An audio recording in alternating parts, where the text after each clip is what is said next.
আমি যে গুরুর কাছে দীক্ষা নিয়েছি শ্রী শ্রী অনুকূলচন্দ্র ঠাকুর থেকে দীক্ষাটা আমি নিয়েছি 5-6 বছর হয়ে গেছে। ছেলে নিয়েছে, মেয়ে নিয়েছে, আমার মা নিয়েছে, সবাই ভীষণ ভালোবাসি গুরুকে। গুরুর পথ দেখায়।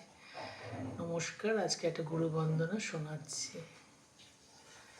ভবসাগর তারণ কারণ হে রবিনন্দন বন্দন খণ্ডন হে শরণাগত কিঙ্কর ভীত মনে গুরুদেব দয়া করো দীন জনে গুরুদেব দয়া করো দীন জনে গুরুদেব দয়া করো দীন জনে হৃদি কন্দর তমসা